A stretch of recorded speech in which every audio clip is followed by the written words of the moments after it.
Bueno, el derecho común, porque es como en el árbol, es el tronco común a todas las otras ramas del derecho. Es de donde se bifurca después en cada especialidad el derecho. Por eso es lo que se habla de derecho común, que es común en general a todas las relaciones jurídicas. Y ahora lo que se ha hecho es unificar el derecho civil con el derecho comercial. El derecho comercial también fue en algún momento una decisión del derecho civil que regulaba las relaciones donde una de las partes era un comerciante. Vale decir que habiendo un sujeto que es comerciante, la relación jurídica que se anudaba entre las partes era una relación comercial, que se sustraía al derecho común y que tenía sus particularidades. El derecho del trabajo estuvo muy ligado al derecho comercial. De hecho, la ley 11.729, que modificó el Código de Comercio y se incorporó al Código de Comercio, era la que regulaba estas relaciones laborales con algunos conceptos o principios como los que conocemos hoy dentro de la ley de contrato de trabajo. ¿Sí? Bien.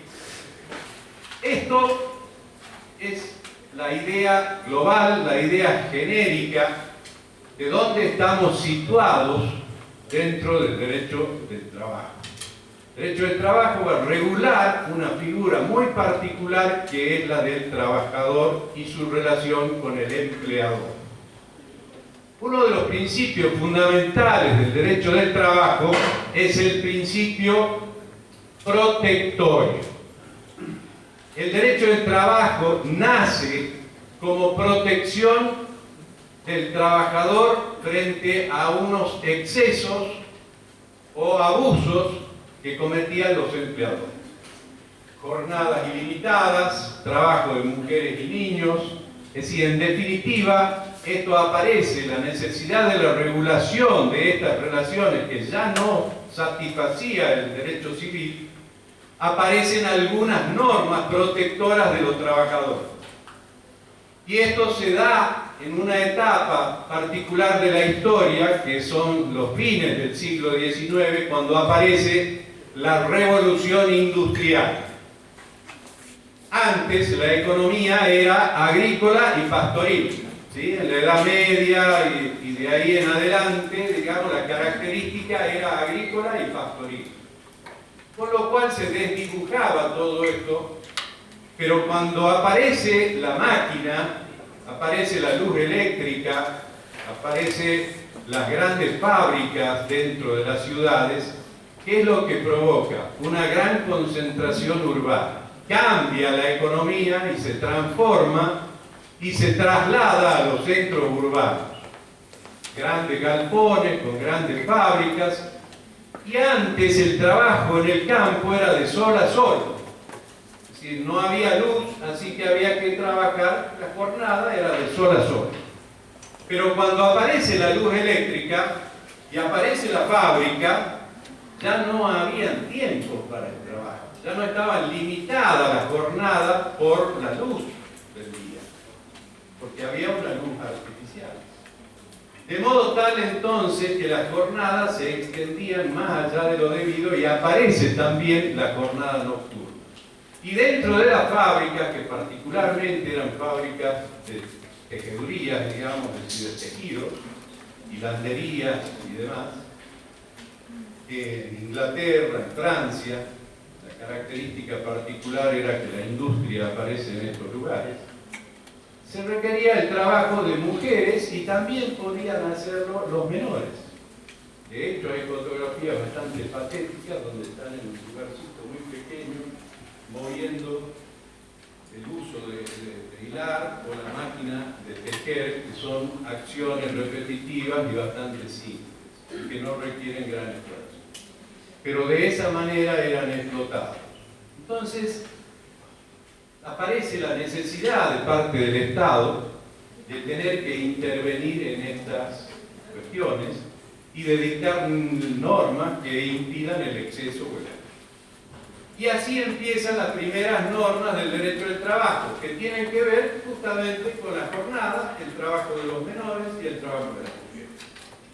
Y poco a poco se va extendiendo esta tutela y esta protección al resto de las actividades bajo relación de dependencia. Nuestra materia no se ocupa de la relación de empleo público, quiero aclararles esto.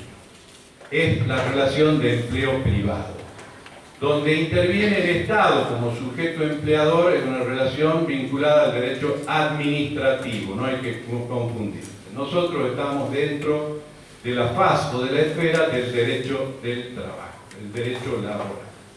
Si bien es cierto que muchas de las normas o de los conceptos del derecho del trabajo también se aplican en la relación de empleo público, pero ¿qué es lo que ocurre? Como ocurre siempre, que también vamos a ver algunas cosas de esas acá. El Estado, todo lo que es regla para los particulares es excepción en favor de ellos. Vale decir, y a pesar de que todos queremos trabajar en un empleo público, el peor empleador es el Estado. Este es el punto. Por eso cuando uno ve el sueldo, ¿por qué nadie se quiere jubilar ahora? Los trabajadores del Estado. Y porque en definitiva no se jubilan con el 82%, aún en el supuesto que hubiera el 82% que no existe. No se jubilan con el 82% del recibo del sueldo o del sueldo que perciben. Porque hay conceptos dentro del recibo que son no bonificables, no remuneratorios, tienen una sarta de calificaciones que después no juegan a los fines de los organismos de la previsión social. De modo tal que ustedes se van a jubilar con unas cuantas multas. Esta es la triste realidad, pero es la realidad. Bien. Dicho esto, y teniendo en cuenta que la ley laboral lo que tiende es a proteger al trabajador, ha ido desarrollando determinados conceptos y determinadas instituciones a través del tiempo que fueron sustrayendo figuras del derecho civil y el derecho comercial, como la locación de servicios o la locación de obra, de donde nace el contrato de trabajo, para convertirlas en contratos de trabajo. ¿Sí? Subordinación y dependencia. ¿Por qué? ¿Y dónde está la subordinación? ¿Por qué la protección que se le da tanto al trabajador? Hay una figura muy característica, un principio fundamental dentro del derecho civil, que es el de la autonomía de la voluntad, el libre albedrío. Yo soy dueño de pactar lo que quiera con otra persona, y eso es lo que regula el derecho civil o el derecho comercial. Hay libertad de contratación, autonomía de la voluntad, es decir, yo soy autónomo de hacer lo que quiera. En el derecho del trabajo no. Esta es la primera característica que lo diferencia el derecho del trabajo de las otras ramas del derecho. La autonomía de la voluntad está restringida, está limitada. Decimos nosotros, los laboralistas, que en el derecho del trabajo al trabajador la ley lo protege como si fuera un menor de edad. La voluntad de él, en definitiva, si hace algo que contraría sus intereses o que va contra de la ley, aunque haya firmado el papel que haya firmado, ese no es válido. Porque va en contra del principio de lo que se llama el orden público laboral. ¿Está claro? Así que muchas veces los empleadores creen que haciendo firmar papeles o cosas se ponen a cubierto. Grave error. Esto no es así. Están, digamos, en la isla de la fantasía. Porque la ley nulifica todos esos tipos de acuerdos porque contrarían los mínimos inderogables que establece la ley. Si yo pago un salario por debajo de lo que está establecido por las convenciones colectivas de trabajo, o que es menos que el mínimo vital, o el salario mínimo vital y móvil, estoy pagando o estoy generándome un pasivo porque en algún momento me lo puede reclamar el trabajador, aunque haya firmado los recibos y aunque haya renunciado a cobrar. De la misma manera, si yo le reduzco el sueldo al trabajador, arbitrariamente vengo y digo, mira, la situación está mala dentro de la empresa, así que no te voy a poder seguir pagando lo que te estoy pagando, y entre que te tenga que echar, mira, te voy a pagar la mitad. Y bueno, que me eche, págueme la mitad. Bueno, esos acuerdos tampoco son válidos, ¿sí? Salvo que vengan rodeados de determinadas formas y en determinadas circunstancias que también las prevé la ley. Porque es cierto que la ley también quiere proteger el empleo en determinadas circunstancias, como las que estamos viviendo ahora con el gravísimo desempleo que existe. De modo tal que tampoco es que sea ciega la ley, sino que rodea todo esto de formalidades necesarias para que la cosa sea seria y no exista el abuso o el exceso por parte del empleador, o lo que denominamos nosotros el fraude laboral. ¿Sí? Bien. Dicho esto, nosotros vemos que, como decía yo, el nacimiento del derecho del contrato de trabajo, o mejor dicho, el contrato de trabajo, lo que hoy conocemos como contrato de trabajo, antes era regulado por la locación de obra o la locación de servicios. Eran figuras del derecho civil, donde jugaba esto de la autonomía de la voluntad. Entonces la ley, el contrato era soberano, como es soberano en el derecho civil. Si lo que se ha pactado, lo que se ha acordado por las partes, los obliga desde el primer momento y plenamente. En tanto que en el derecho laboral no. Es válido en la medida que respete las normas protectoras que establece la ley. Eso le llamamos nosotros el orden público laboral. Ese conjunto de normas forma lo que se llama el orden público. Por eso uno de los principios fundamentales del derecho laboral es el de irrenunciabilidad. Es decir, uno no puede renunciar a los derechos que le confiere la ley. Se ha discutido, y de hecho algunas veces, mejor dicho, hasta la reforma que hizo Recalde hace 3 años, del artículo 12 de la Ley de Contrato de Trabajo, si uno había pactado dentro del contrato condiciones que estaban por encima de los estándares que tenía el orden público, supongamos, yo había pactado un salario que estaba por encima del salario de convenio para esa categoría, antes la ley permitía que yo pudiera negociar a la baja. Ese exceso o ese superávit que yo había negociado, así como lo había conseguido, también lo podía reducir. Porque en ese espacio que no afectaba el orden público laboral, porque estaba por encima de él, yo podía tener disponibilidad. Hoy tampoco puedo. Lo que se pactó en un determinado momento no puede volver para atrás. Como digo yo, en el derecho del trabajo, el que da y quita, le sale corobita.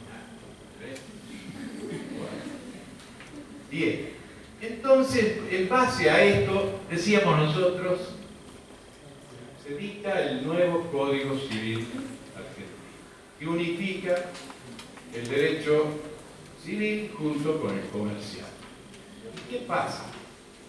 Y lo que pasa es que, como el derecho del trabajo surgió del derecho civil y también del derecho comercial, hay algunas instituciones que todavía perduran y que están dando vuelta en muchas instituciones del derecho laboral también.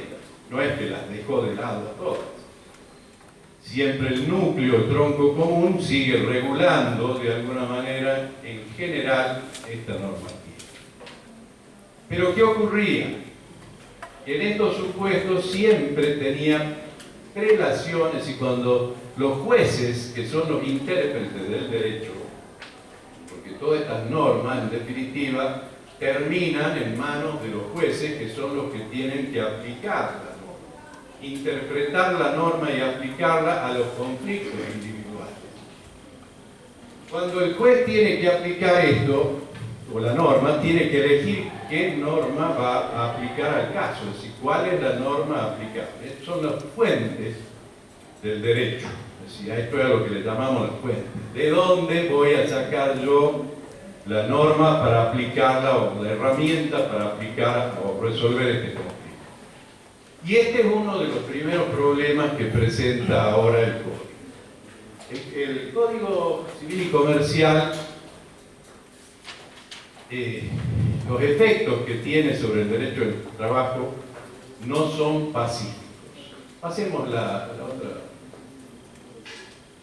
Esto es lo que yo le decía que está muy vinculado uno con otro, por eso hay que darle mucha atención a la reforma.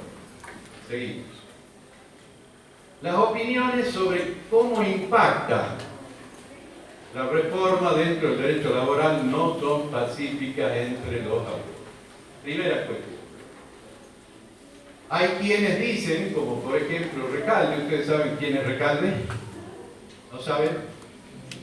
Es un diputado nacional, es del Frente para la Victoria, era el abogado de la CGT, ahora se peleó como Llano, pero era el abogado de la CGT, es un abogado, un doctrinario, digamos, que conoce mucho, es un hombre de derecho, muy bien preparado y demás, y que ha sido autor de muchas normas que han reformado la ley de contrato de trabajo. Él es, digamos, pro obrero 100%. Sin embargo, en esto no está de acuerdo con sus colegas laboralistas, es decir, aquellos que también sostienen a ultranza, porque generalmente hay esas divisiones, los que defienden a la empresa y los que defienden al obrero. Gracias a Dios, lo que permite a uno una formación distinta, provenga de donde provenga, es tenerles que explicar a ustedes las cosas como son. Ser profesor universitario a uno lo nutre de cierta objetividad porque tiene que ser leal con ustedes. Tiene que transmitir las cosas lo más fielmente posible. Eso me permite tomar cierta distancia de las opiniones y no tomar un partido definitivos en uno u otro sentido. Las opiniones de los doctrinarios, aún de los pro-obreros, no son coincidentes. Recalde, como que de alguna manera está dentro del Congreso y ha aprobado el Código Civil, dice que este código es una maravilla. Los otros, entre ellos el presidente de la Asociación de Abogados Laboralistas de la Argentina, León Piosek, dice que esto es una regresión a las conquistas logradas por el derecho del trabajo. La verdad la vamos a conocer con las interpretaciones jurisprudenciales y cómo se perfila esto en definitiva, cómo lo aplican los jueces el día de mañana en la práctica. Pero lo que sí podemos decir es que la reforma del Código tiene un concepto mercantil y un concepto netamente civil. Y es cierto que ha revitalizado algunas instituciones, como la locación de servicios y la locación de obra, que prácticamente habían desaparecido del Código porque las había absorbido el contrato de trabajo. Hay autores bastante encumbrados. Nosotros estamos dictando una diplomatura con gente que viene de Buenos Aires, dentro de la facultad, y hay una profesora que es jueza, camarista nacional, que es una persona que forma jurisprudencia en el país, muy inteligente, muy capaz, y que para ella, por ejemplo, la locación de servicios ya no existía. Bueno, después de esto va a tener que repensar su situación y la aplicación de las normas, porque ha vuelto otra vez a reverdecer la locación de servicios y la locación de obra como figuras particulares o paralelas a lo que puede ser el contrato de trabajo. Posiblemente lo que haga la diferencia, que es donde hay que poner la nota, es en la calidad. Si reviste calidad de empresario, el contratante, digamos, el que presta los servicios o realiza la obra, o si es una persona individual y puede ser considerado simplemente un trabajador, es decir, si está subordinado y si hay dependencia. La dependencia, ustedes saben que parte de lo económico. La subordinación, sobre todo, si bien hay una subordinación jurídica, técnica, pero sobre todo la subordinación y lo que genera la desigualdad es la subordinación económica, porque yo dependo de esos ingresos y eso limita mis posibilidades de libertad, digamos, es decir, limita mi libertad, la condición. Bueno, entonces, lo que habrá que ver es la calidad de empresario. Un empresario puede ser una persona jurídica, un conjunto de personas jurídicas, personas físicas o un conjunto de personas físicas. Ahora bien, la calidad de empresario lo da ¿qué? Que es dueño de los medios de producción, es decir, tiene que tener los medios adecuados para llevar adelante ese emprendimiento. De modo tal que si hay una organización de medios para el logro de un fin, y realmente no es un pobre gato, digamos, que va a depender de su sueldo, sino que hay una organización de por medio, vamos a estar en presencia de un empresario y no de un trabajador. Bueno, estas serán las distinciones que habrá que hacer, que tendrá que hacer la jurisprudencia. Sigamos.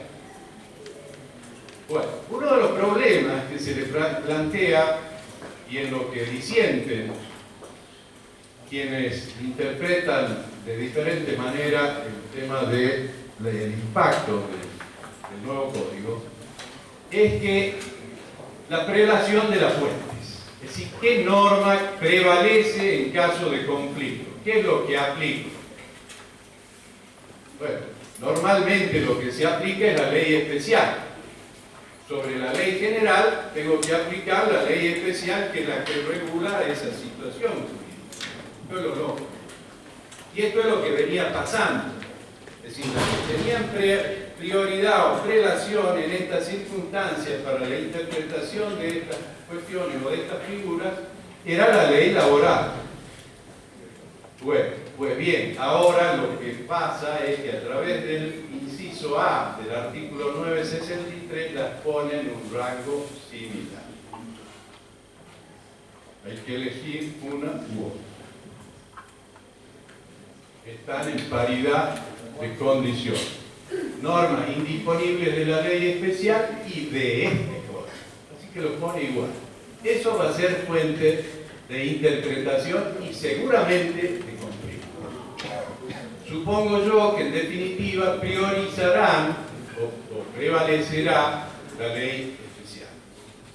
Porque ya, digamos, estamos ya avanzado demasiado en el tiempo, el derecho del trabajo, como para que pueda tan simplemente y a través de estas modificaciones regresar.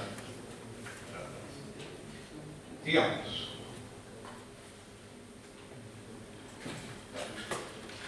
Esto era lo que ya les expliqué, seguimos. Esta es la opinión nuestra, la opinión mía, particular, que es lo que les explico. El principio de especialidad de la fuente va a seguir existiendo. Para una determinada situación jurídica no prevista. Porque hay algunos contratos que están en el Código Civil y que también va a haber que analizarlo desde la perspectiva civil. Pero, digamos, con ese concepto. En tanto que los laborales, donde está presente, digamos, nítidamente la caracterización del contrato como laboral, va a seguir rigiendo por la ley laboral. Seguimos. Pero, como siempre las cosas son complicadas, un problema se suscita cuando las cosas son tan parecidas que no se las puede distinguir. Y hay que hacerlo. Por ejemplo, y eso lo vamos a ver después cuando analicemos cada uno de los contratos en particular, la ley ahora habla o ha normatizado el contrato de agencia. El contrato de agencia es casi exactamente igual que lo que hacía antes el viajante de comercio. Y el viajante de comercio ustedes saben que tiene un estatuto y una ley particular que lo rige y es un trabajador bajo relación de dependencia. No es un trabajador independiente. Tiene toda la protección que le brinda la ley laboral. Bien, ¿qué hacemos en este caso? Lamentablemente, creo que la ley posterior, en mi concepto, y eso lo vamos a ver después, deroga la anterior. Así que en eso sí habría un retroceso, una desprotección, y también va a ser fuente de discusiones porque ha abierto una grieta donde se va a filtrar el empleador para tratar de aliviar sus costos. ¿Sí? Seguimos. ¿Qué pasa con el contrato de franquicia? También está, como que son los nuevos contratos comerciales, está regulado, ya incorporado dentro, expresamente, dentro de la normativa del código. ¿Y cuál es la franquicia? La franquicia, ustedes saben que cuando, en el caso de los McDonald's, en el caso de las casas de comercio que venden marcas, digamos, de ropa, ¿sí?, que son los franquiciantes, es decir, el dueño de la marca es el franquiciante, y el franquiciado, que es el comerciante que vende al público, es el que tiene que contrata la marca, paga una regalía, un royalty, y en base a eso también entre las obligaciones del franquiciante es proveerle de los medios de la marca, enseñarle cómo se vende el producto y darle apoyo técnico y logístico. Eso, la jurisprudencia se fue abriendo y haciéndolo responsable también, porque ¿qué pasa con los dependientes del comerciante, digamos, del franquiciado? El que ha puesto el McDonald's aquí en Jujuy. Bueno, lo que decía la ley lo hacía como formaba parte de la cadena de comercialización del producto y de la marca, y en definitiva le significaba una utilidad, era parte del mismo proceso, o del mismo proceso de la fabricación y de la comercialización, no separaba. De modo tal que lo hacían solidariamente responsables. Los fallos, la jurisprudencia, porque no estaba establecido en la ley, entonces ustedes saben que el primero que va abriendo camino, digamos, en base a la práctica, a la experiencia, a la cotidianeidad, son los jueces, son los que tienen que resolver las cosas. Y si no tienen la ley, bueno, tienen que imaginar cómo resolverlo en justicia. Bueno, esto lo estaban incluyendo dentro de las reglas de la solidaridad. ¿Qué dice la ley ahora? ¿Qué dice el código? Los excluye. Expresamente los excluye. Excluye la responsabilidad solidaria. Dice, el franquiciante no responde por las obligaciones del franquiciado, excepto disposición legal expresa en contrario. Y ahí dice, los dependientes del franquiciado no tienen relación jurídica laboral con el franquiciante, sin perjuicio de la aplicación de las normas sobre el fraude laboral. Si se lo ha hecho con ese propósito y demás, sí lo van a hacer responsable. Pero ¿cómo van a determinar si hay o no fraude cuando la ley está poniéndose? Así que en ese sentido, tienen razón aquellos que dicen de que de alguna manera están poniendo un límite, la jurisprudencia le está poniendo un límite al avance del derecho humano. Después quiero hacerles algún comentario sobre esto, y no es que yo esté en contra de lo que resuelve o del sentido que le da el Código Civil. Ojo que el coordinador de la reforma ha sido el máximo ministro de la Corte, el presidente de la Corte, que es Lorenzetti. Y yo creo que lo que uno tiene que tener presente, porque lo estoy viviendo y me doy cuenta, y al cabo de mis años, después de haber transitado y haber combatido en distintos lugares, no se me escapa que yo tengo un concepto también empresario, porque he sido directivo de empresas, pero sí me ha permitido darme cuenta de ciertas realidades Y una de ellas es la falta de empleo. Hoy el mayor flagelo que padecemos, y el mayor flagelo que padecemos en Jujuy, y no estoy haciendo política, no tiene que ver con un gobierno en particular, porque esto trasciende a la función de los gobiernos que se esfuerzan por resolver los problemas del empleo. De hecho, hay programas, planes y demás. Pero ¿qué es lo que pasa? No es suficiente. No alcanzamos a resolver los problemas del empleo. Hay estadísticas que dicen que escasamente entre el 20 y el 30% de la población tiene un empleo bajo relación de dependencia. El 70% restante, en realidad es el 80%, pero el 70% restante no tiene empleo. Y al no tener empleo, no tiene protección de nada, o muy poca, solamente la que le puede brindar la seguridad social. Entonces no tenemos que ser tan necios de decir hay que rigidizar las normas laborales sobre protegerlo al trabajador, porque ¿qué es lo que le pasa al empleador? No quiere tomar trabajadores. Esta es la realidad del mundo, no es solamente de Jujuy. Más caro es, y ustedes lo van a saber como contadores, porque el costo labor y las cargas sociales, por cada peso que se paga de salario, se paga 40 centavos adicionales. ¿Vale? Si se paga 1,40. Con lo cual, por eso es lo que existe el trabajo en negro. Que lo quieren combatir. Que hay empresas pequeñas que no se la bancan. No son económicamente rentables, o se le accidenta a un trabajador, le hacen el reclamo por el derecho común, tiene que entregarle la llave y pedirle por favor que no lo persiga más. Entonces hay que buscar un punto de equilibrio en la relación. Ni una sobreprotección que después, como pasaba con las mujeres, se volvía contra la protegida. De hecho, fíjense ustedes que la ley ha reformado, antes la protegía a la mujer para que no trabaje de noche. Estaba prohibido el trabajo nocturno, después de las 10 de la noche. Sin embargo, eso se derogó. ¿Por qué? Porque era una condición que en definitiva la estaba perjudicando a la protegida. Nadie quería tomar un té.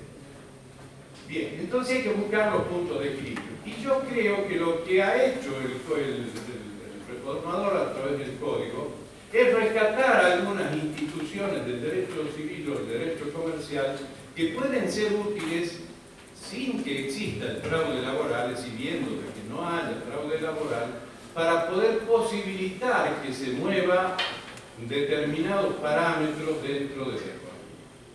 Por eso digo, ni tan poco ni tan mucho en la crítica hacia el código. Sí creo que va a ser un semillero de empleo. Eso no me cabe duda, porque hay muchas cuestiones hasta que se asiente las opiniones jurisprudenciales y los criterios, esto va a ser una semilla de empleo, de lo cual viviremos los abogados, los contadores y los licenciados. Seguimos. Uniones transitorias. Esto es otro de los problemas, porque al rescatarse estas instituciones, ¿qué pasa? Y bueno, le estoy dando la posibilidad a alguien de que haga algo distinto a lo que se venía haciendo y con consecuencias distintas. Las uniones transitorias, ahora ya no son uniones, fíjense ustedes, la denominación, ya no son uniones transitorias de empresas, ¿se acuerdan ustedes? Eran las famosas UTE. Bueno, ahora son uniones transitorias. ¿Y por qué? Porque ya no requiere que sean de empresas, es de personas. Con lo cual puede esto ser utilizada para fines no santos. ¿Sí? Esta es la realidad que trasunta la modificación del código, que está abriendo la posibilidad de nuevas formas de contratación. Algunos autores dicen, entre ellos uno que es súper empresario, digamos, y demás, él dice que ahora han quedado dos fuentes normativas, la del derecho laboral, en algunos contratos, la del derecho laboral y la del derecho civil o comercial. y que ya no es el derecho civil o el comercial supletorio del laboral, sino que están en el mismo plano de igualdad y yo puedo acudir a una figura o a otra, según me convenga. Yo creo que eso no es así, ¿sí? Eso es una interpretación caprichosa, extrema, como a veces ocurre con estas cosas, y que no creo que el que piense y lo siga se va a equivocar. Pero porque creo que en definitiva, si hay los rasgos típicos de una relación laboral, siempre va a funcionar la ley especial y va a descorrer el velo, digamos, de la fantasía de lo que es la realidad. ¿Sí? Bien, ¿qué pasa con las uniones transitorias? Y lo que vemos ahí es que pueden ser, dice, que nos podemos unir para el desarrollo o ejecución de obras, servicios o suministros concretos. Son las cosas que hacen los trabajadores muchas veces.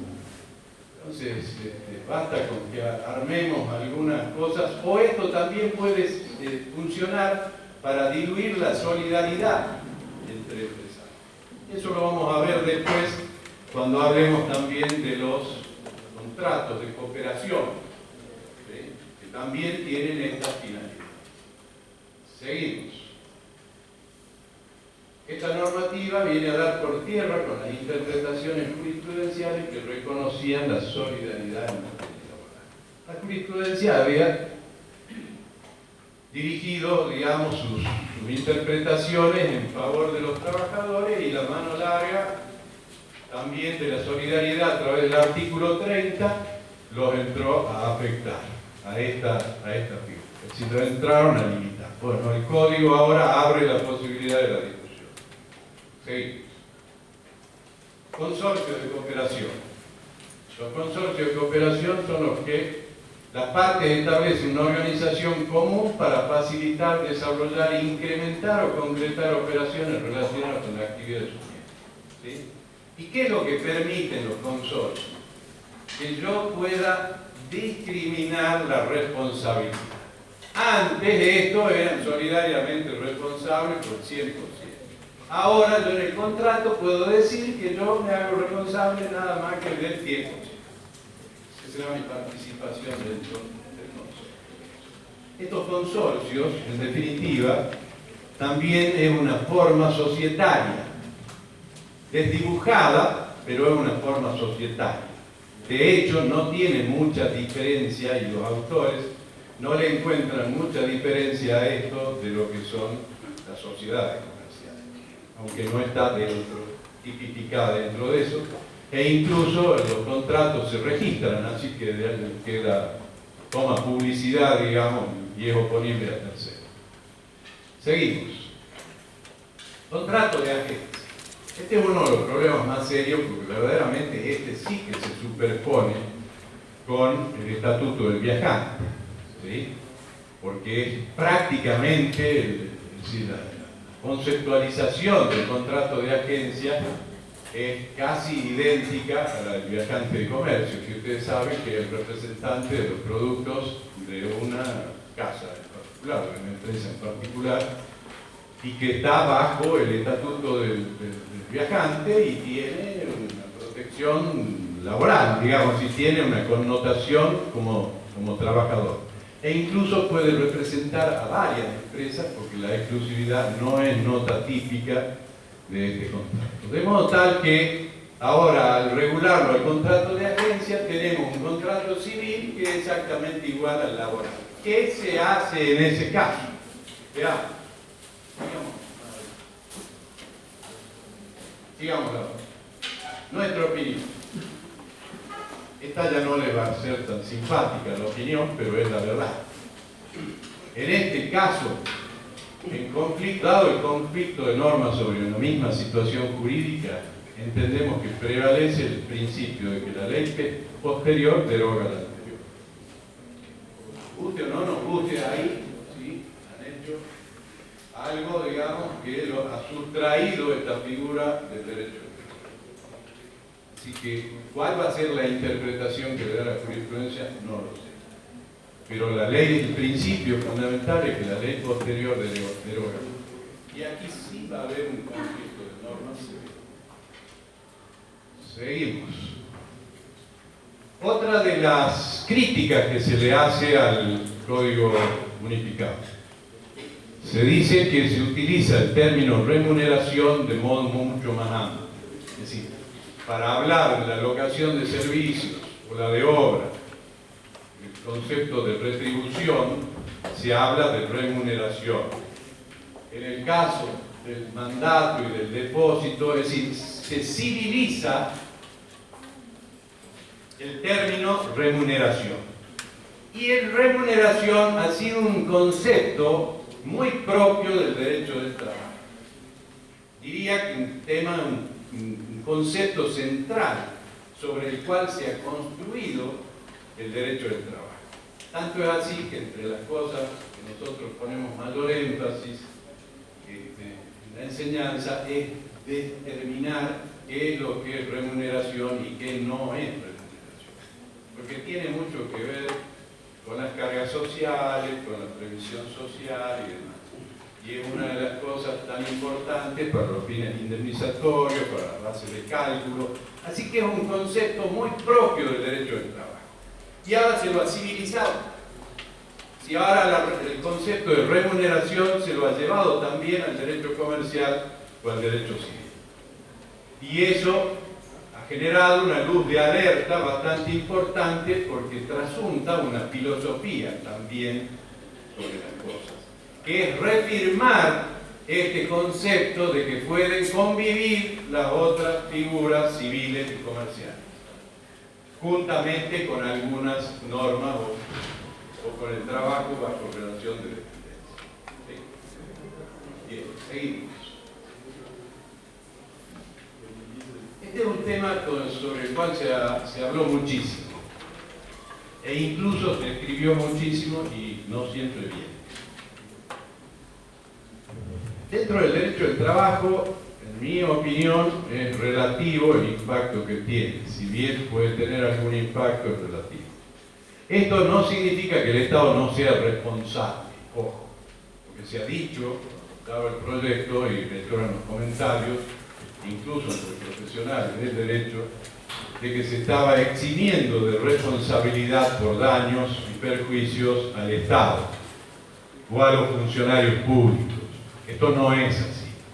Lo que se dice es que se traslada la problemática, cuestión de fuentes normativas, ya no al derecho civil, no va a estar regida por este código, sino que vamos a tener que ir a la ley específica, que es la que habla de la responsabilidad por daños del Estado y de los funcionarios, que es una ley especial a la cual hay que acudir para poder reclamar los daños y perjuicios contra el Estado.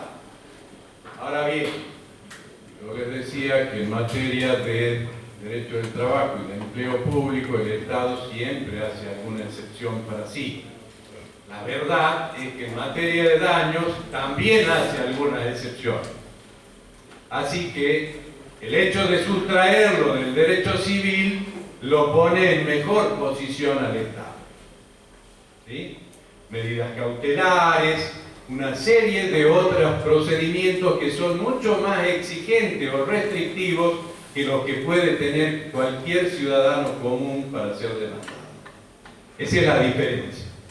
Pero acá han dicho que esto también aplica al empleado público, a la figura laboral del empleado público, que en definitiva la sustrae del derecho civil y consecuentemente no podría ir a hacer o reclamar por vía del derecho común, del derecho civil, las reparaciones por daños y perjuicios provenientes de accidentes o enfermedades del trabajo.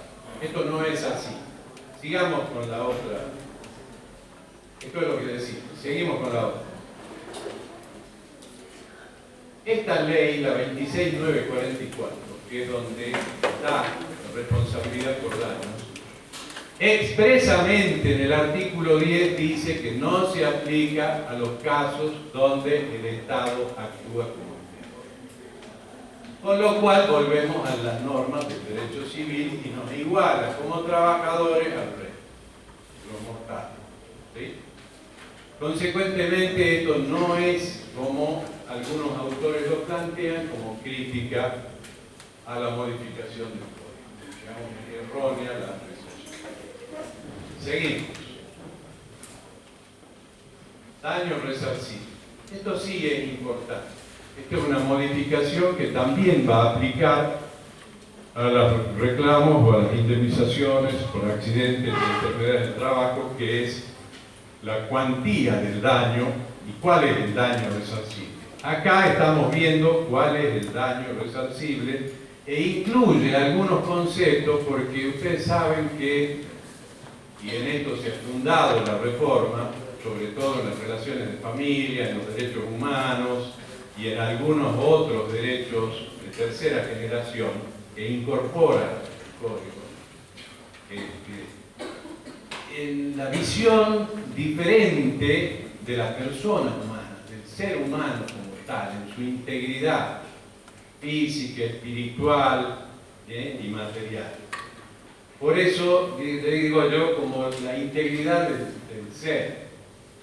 Y en el ámbito laboral, estos conceptos de qué es el daño resarcible, que se ha discutido mucho, qué es lo que se resarce, decía, hay ríos de jurisprudencia definiendo qué es lo que se resarce, si es solamente, antes estaba cuantificado, la pérdida de un brazo eran tantos pesos, y el otro, el ojo, tanto por ciento y era tanto otro, no. Ahora hay un concepto de ver a la persona en su visión integral, psicofísica, su integración social, las características particulares de su personalidad, es decir, al ser humano como algo íntegro. De modo tal que hoy es más amplio el concepto de daño resarcible.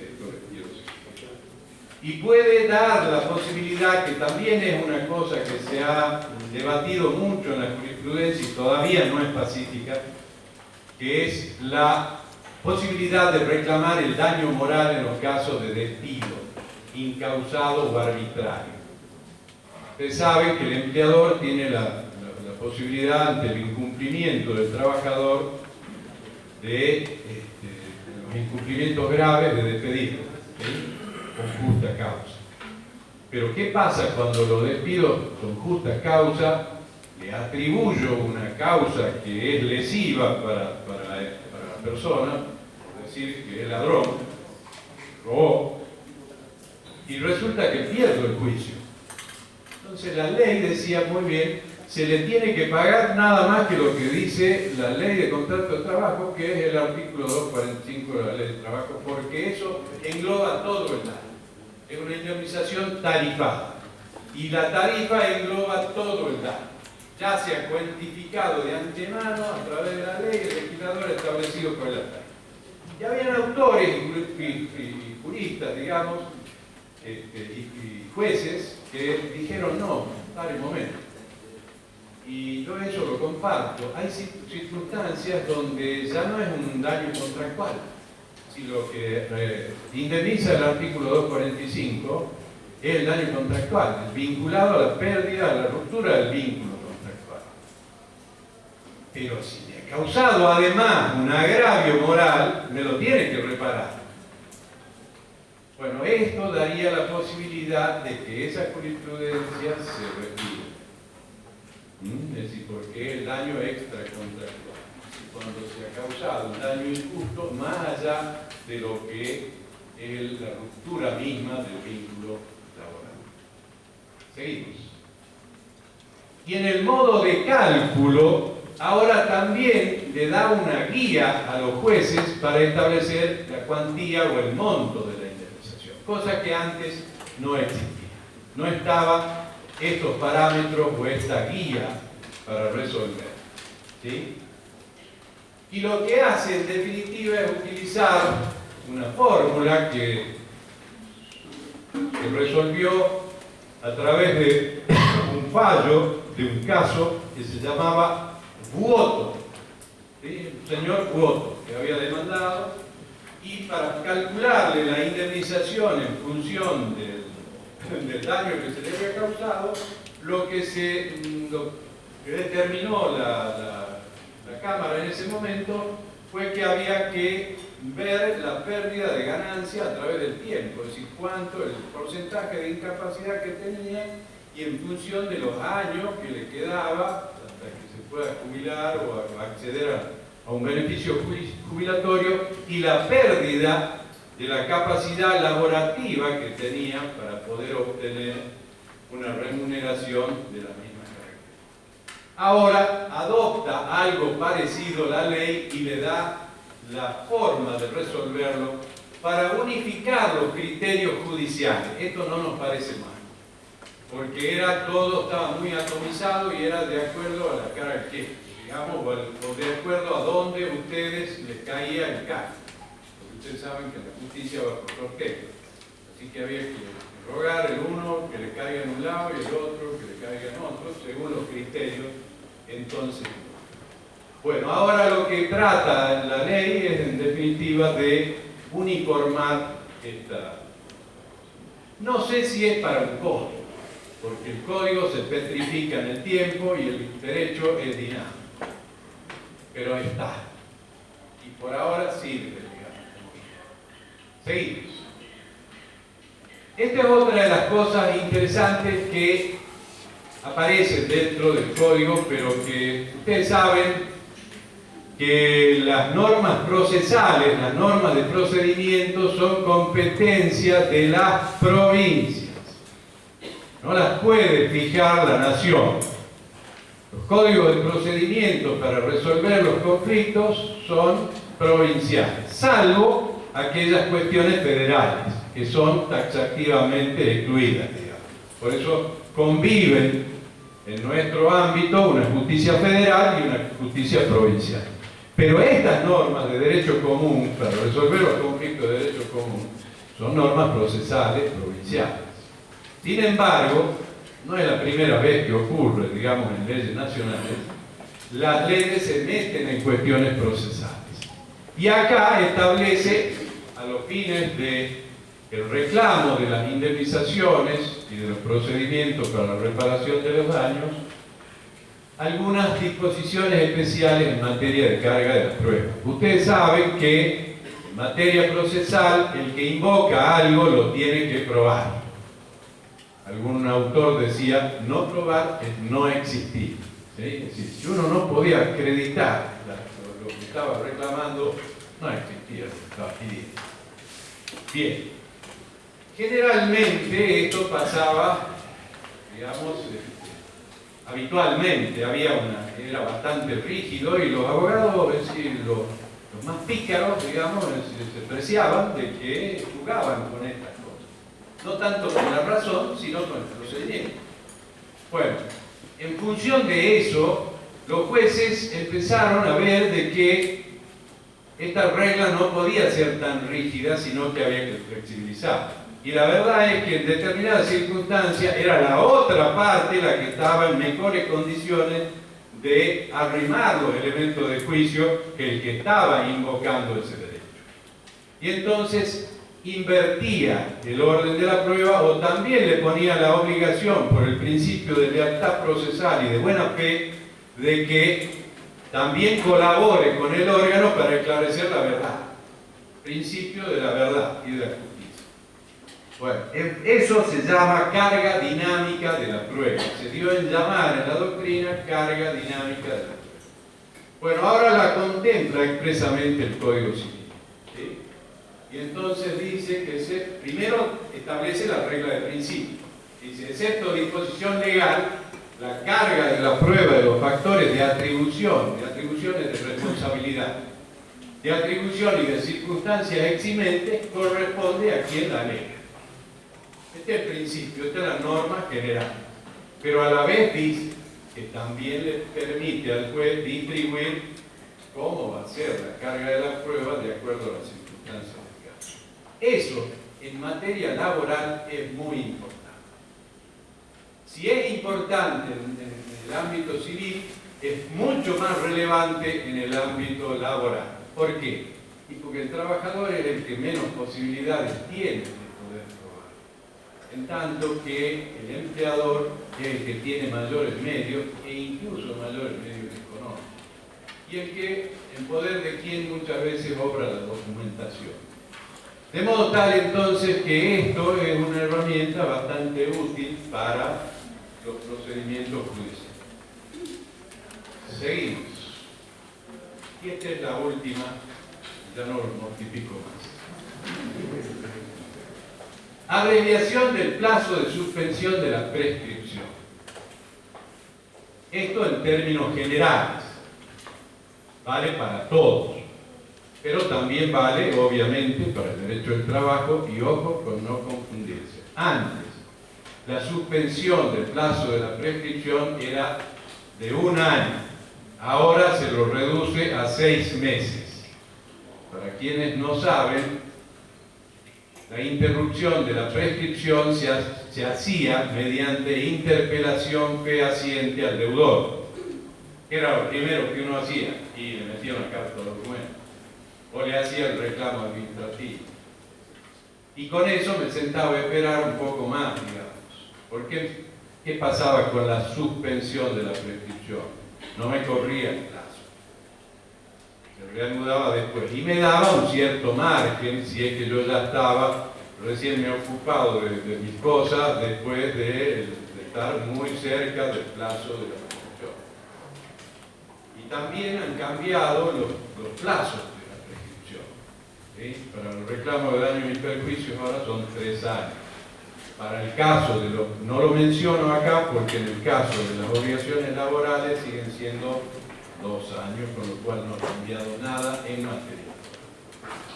Muy bien, y con esto hemos terminado nuestra reunión.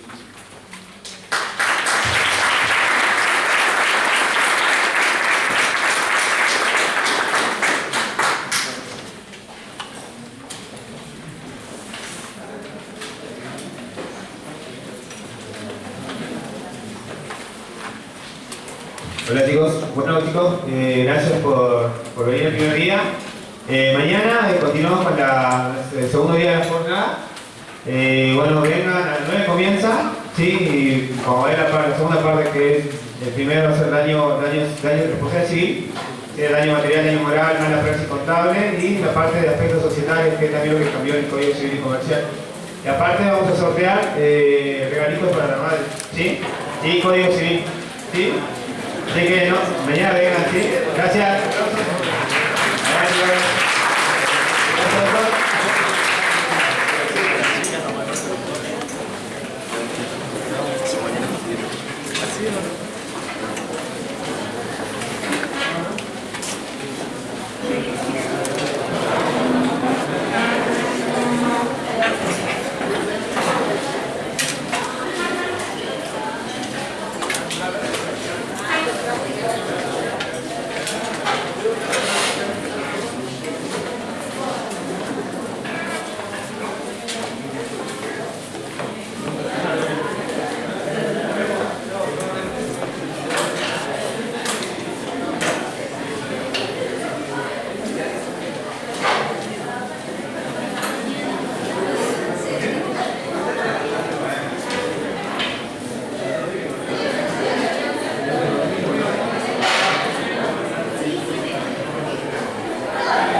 Bueno.